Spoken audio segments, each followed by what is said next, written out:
We went to Little Rock. Of course, the facilities there were not the same as Fisk. Fisk was a leader among the black colleges. This was a small, struggling institution. You can find something about my life at Fisk in an article by Vivienne Mays in the American Mathematical Monthly of 1976, where she wrote about the impact on the mathematics curriculum and so on. Several of my Fisk students went on to get PhDs in mathematics. As far as I know, they're the only students in the history of Fisk to get PhDs in mathematics, although there were Fisk students who got PhDs in other subjects, in chemistry, history, sociology, even physics. But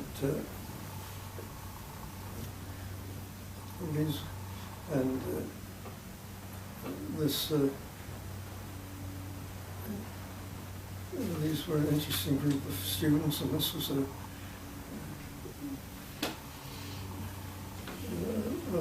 productive set of 5 years from a pedagogical standpoint.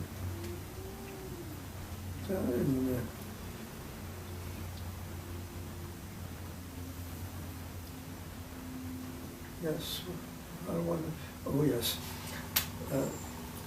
Those students have, for the most part, been lacking in self-confidence. The idea of going on to graduate work had not occurred to them.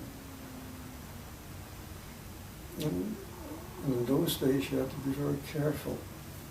So I couldn't just send them to any graduate school. I had to send them to graduate schools where I had friends who would look after them. And of course, they had to be in the fields in which these students were interested. You had a number of things to juggle. I sent away for the catalogs, for the admission forms. I had them fill them out in my presence, and I mailed them. Because they were just humoring me. The idea that anything could come of this, that was a novelty. You should mention that they were mostly women, too. You should mention they were mostly women as well. The brightest was Etta Zuba Faulkner, who died recently, and Vivienne Mays, whom I mentioned before, who wrote this article in American Mathematical Monthly, was another one. Gloria Conyers Hewitt, who later became head of the math department at University of Montana, was another. And Joyce Venable Gould, who went on to get an EDD, Doctors in Mathematics Education, was another. And the sole man in the group was Charles Gladstone Costley, who was from Jamaica originally, and who had more self-confidence than the others as a result of the different milieu in which he had grown up. And he eventually became a professor of mathematics at McGill University. But those were those students. And it was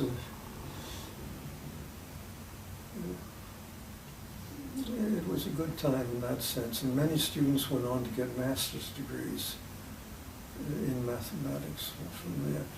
Vivienne Mays gives the statistics of this in the article in the American Mathematical Monthly. Well,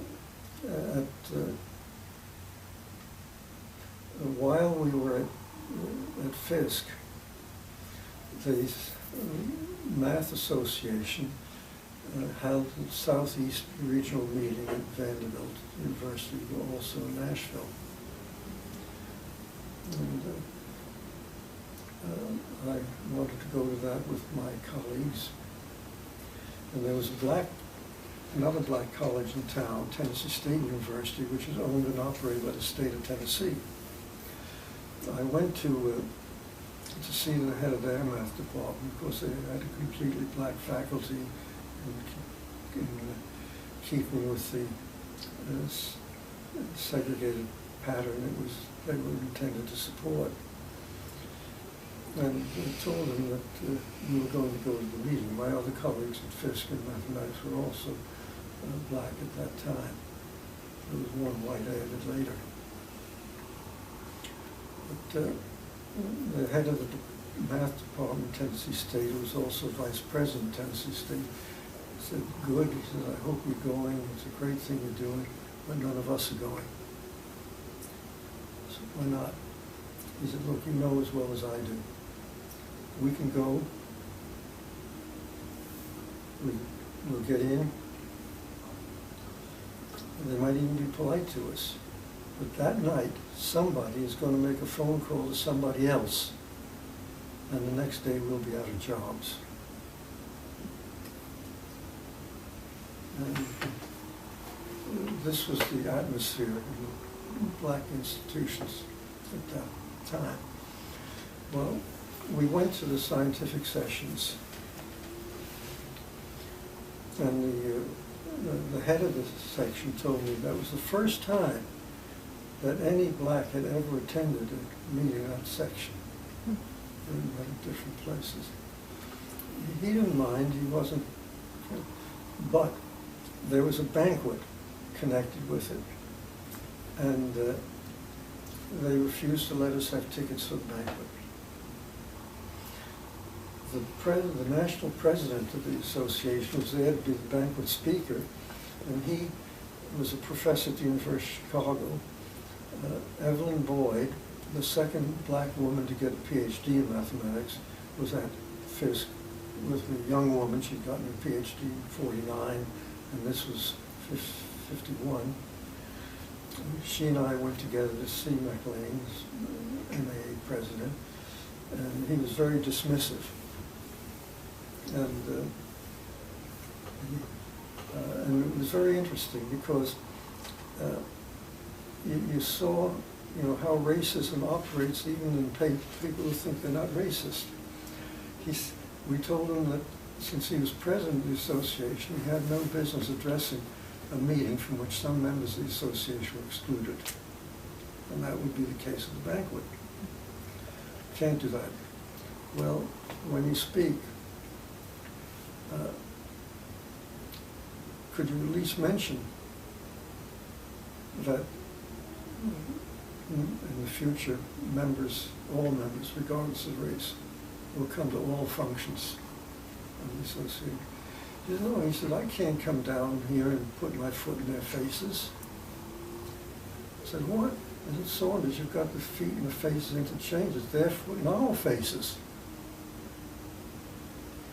He thought it would be impolite to his hosts to say anything. The idea that black people would be offended made no difference to him. He put his hand on my shoulder and turned to Evelyn and said to her, "I've known Lee for many years, and he's always had a chip on his shoulder." Now, I had just introduced Evelyn to him.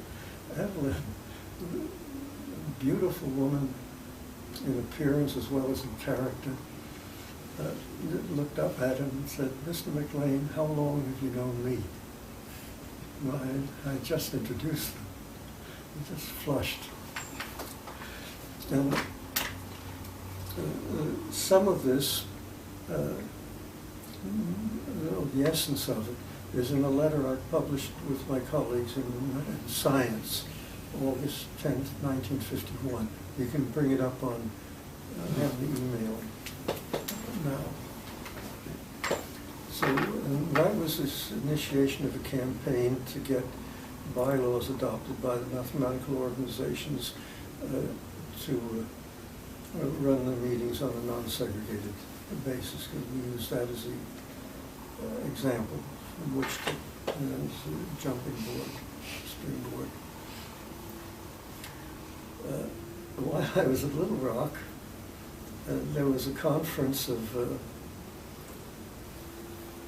teachers in the black colleges held, I think, in Houston. Science teachers in the black colleges. So I went with two colleagues, both of them black, from the Black State College, which was in Pine Bluff, Arkansas. And we went, the conference was over.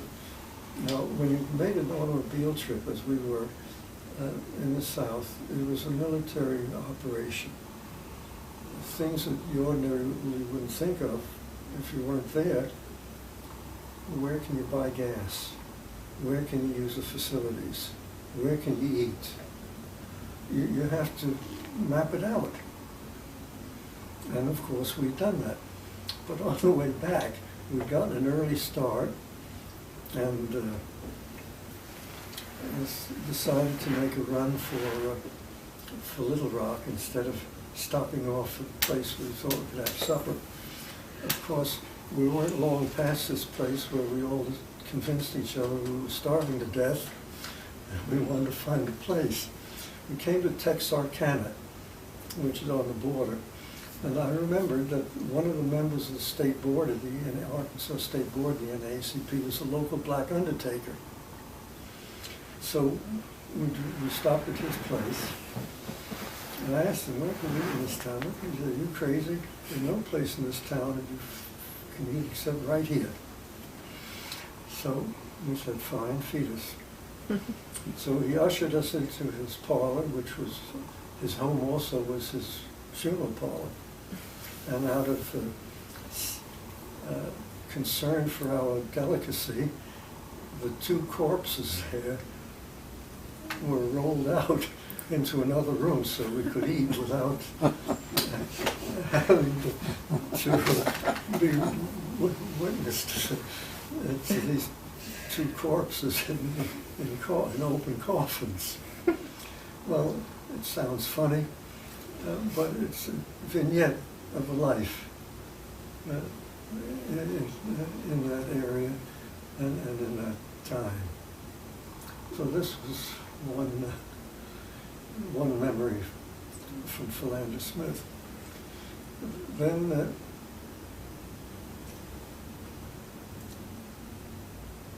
the local school authorities were fiddling around with the Supreme Court decision, which was by the, see, this was already 55, 56, and stalling. They came up with what they call the Blossom Plan. Blossom was the superintendent of schools, whereby they would admit a handful of black students, carefully selected, who had been excellent students in previous school and who hadn't been troublemakers.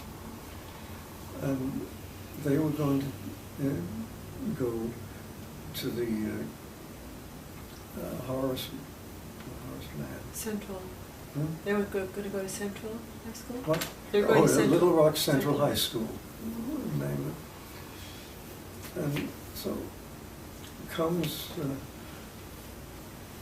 as the school year beginning September 57 neared, the governor of Georgia came up and had a chat with the governor of Arkansas for Orval Forbes. Now, Arkansas did not have at that time a notorious record on racism. The streetcars and buses in the city of Little Rock had been desegregated a year or two previously, no episodes. The governor had not campaigned in an anti-racial matter for his election or the previous election, and in fact had the support of a good segment of the black community.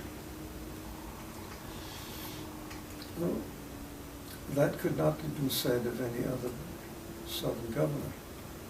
And the ploy that they arrived at was to say that they weren't against desegregation, but that they had to preserve, as Forbes was to phrase it, peace and good order in the community. And fearful that the entrance of these kids into this one school would cause riots in the city, led him not to cancel their enrollment, but to postpone it indefinitely.